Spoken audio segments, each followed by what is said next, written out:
빅렬의 시간. 전남 강진과 더불어 청자의 본고장인 부안 유천요지는 고려 청자를 빚어낸 곳이다. 실제로 상감 청자를 비롯해 많은 유물의 파편들이 발견된 곳인데, 이러한 역사적 사실을 복원하고자 부안군에서는 요지에서 멀지 않은 곳에 청자 박물관을 세웠다. 한 시대를 이끌 만큼 퀄리티를 자랑하던 공예품 청자는 그 발원지인 중국에서 귀한 대접을 받던 물품으로 옥만큼이나 가치가 있었다. 이런 청자 제조 기술이 우리나라에는 10세기경에 들어와 중국을 능가하는 고려 청자로 재탄생하게 된다. 이는 고려만의 색깔과 상감 시문 기술이 뒷받침된 덕분으로, 이렇듯 부안이 청자가 발달할 수 있었던 조건은 양질의 태토와 땔감으로 쓸 소나무, 그리고 운반이 용이한 해상 유통이라는 세 가지 조건이 충족되었기 때문이다. 10세기 중국을 통해 들어온 우리나라 청자는 초기 순청자를 거쳐 색과 조형미가 발전하면서 12세기에 전성기를 이룬다. 이러한 고려 청자를 두고 옛날 송나라 태평노인은 자신의 저서 수중금을 통해 천하제일이라고 일컬었으며, 영국의 저명한 미술사가 허니는 그의 논문에 인류가 만들어낸 도자기 중에서 가장 아름다운 것이라 찬사했다. 유천리는 고려 상감청자의 주 생산지로서 근래에 건립된 청자 박물관을 통해 그 시대 청자의 진수를 가까이에서 엿볼 수 있다는 말에 구불길을 돌아 청자 박물관을 찾아 나선다. 자동차를 주차하고 계단으로 오르니 청자 박물관 정면에 있는 소나무가 반가움으로 맞는다. 수령이 제법 있어 보이는 소나무 그늘에 들어 수피를 더듬어 본다. 이곳 청자박물관은 2011년 개관하였으니 올해로 11년째다.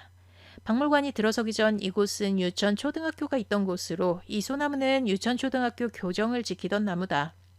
누군가의 추억이 된 소나무 으듬지를 올려다본다. 청명한 하늘 아래 옥빛 선명한 박물관 위를 눈부신 백로가 날고 있다. 한 폭의 그림 같은 풍경 속으로 걸어 들어간다. 빅렬운이 선명한 출입문을 열고 들어서니 정면 벽을 온통 장식한 모란꽃으로 실내가 환하다. 상감청자에 대표적으로 많이 쓰인 문양인 모란은 당대에 가장 사랑받던 꽃이라 하여 화왕이라 불렀는데, 그 위용이 시선을 제압한다. 금빛 채색의 모란에서 시선을 옆으로 옮기면 사락도를 형상화한 벽면 또한 이색적이다. 옛 문사의 이상적 즐거움으로 꼽은 서화락무가 새겨진 인물문 매병은 부안 상감청자를 대표하는 작품이라서 더 관심이 간다.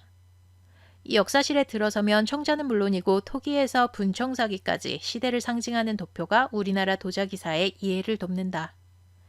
비색, 옥색이라는 표현을 대표하는 작품이라는 청자 참외 모양 꽃병도 아름답지만, 마음까지 끌리는 작품은 세계 10대 명품 고려 청자 중 하나인 청자 진사 연꽃무늬 표주박형 주전자다. 이 주전자는 진사기법의 수작으로 사진만으로도 그 조형미를 뽐낸다.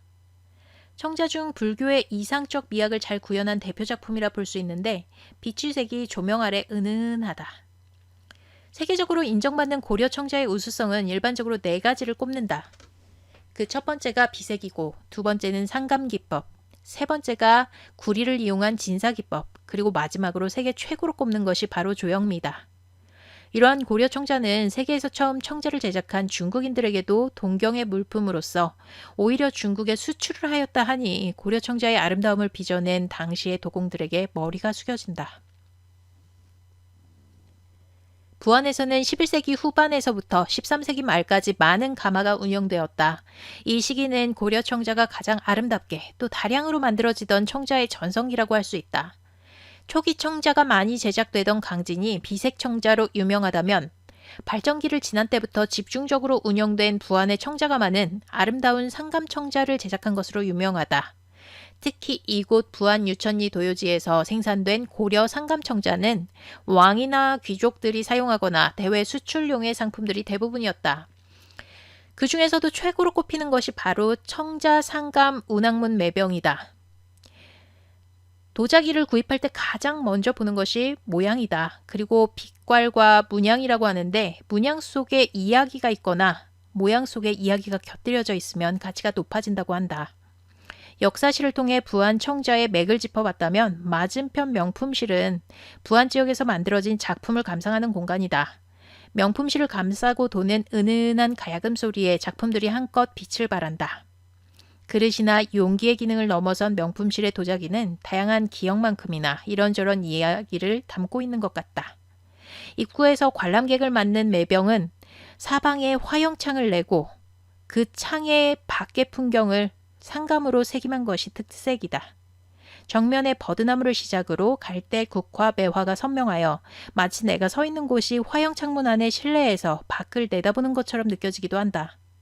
가만히 들여다보고 있노라니 버드나무 가지가 금방이라도 바람을 일으킬 것만 같다. 이곳의 상감청자에는 유난히 버드나무 소재가 많은데 그것은 아마도 이곳의 옛 지명 유천이와 무관하지 않은 것 같다. 발치에 버드나무 낭창한 매병이 정취를 더한다. 좁은 주구 아래 넉넉한 어깨를 하고 가파른 하단을 한 형태가 매병이라고 불린 것은 고려가 아니라 조선시대에 이르러서다. 왜 하필 매화를 가져온 것인지에 대해서는 여러 설이 있다. 가장 일반적인 이야기는 매화꽃을 꽂아두고 감상했다는 설이다.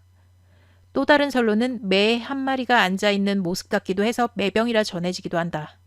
어떠한 설이 전해지든 어떠한 설이 되었든 용도에 있어서만큼은 태안반도 마구라는 섬에서는 실제로 꿀을 담아서 사용했다는 주간이 발견된 걸로 미루어 화병보다는 술이나 꿀을 담는 용도였다는 것이다.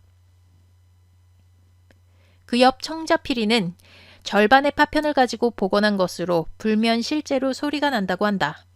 오카리나 소리처럼 청아한 음색이라고 하는데 이 피리는 고려의 왕족과 귀족의 사치스러운 생활을 엿볼 수 있는 작품이다. 그러나 명품실의 가장 아랫목을 차지하고 있는 작품은 청자, 상감, 국화, 인화문, 표주박형 주전자다. 메인에 자리한 만큼 도도하고 귀족적이다. 국화 문양을 도장 찍듯 인화하여 상감한 이 주전자는 길고 날렵하게 생긴 주유구가 특징이며 서구적 느낌까지 갖춘 세련된 모습이다. 하지만 긴 주구는 실용성 문제가 있을 것 같아 전시실을 지나는 해설사에게 물었다. 그것은 당시에 차를 마시는 문화가 지금의 찻잎을 우려 마시는 문화가 아니라 가루차를 물에 풀어 마시는 차 문화에서 비롯된 것이라는 말에 고개가 끄덕여졌다. 당시 불교의 지평을 이루던 선종과 함께 유입된 차 문화가 널리 퍼지면서 다량의 찻잔이 필요해졌을 터.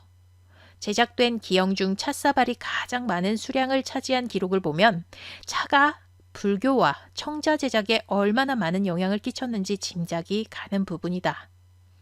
그러나 이처럼 차를 마시며 여유를 즐길 수 있는 사람은 극소수 계층에 한정되었을 것인 바 차를 멋으로 향유하던 사람들은 그들만의 세계에서 차를 누가 더 잘 타는지 경연을 벌이기도 했다고 한다.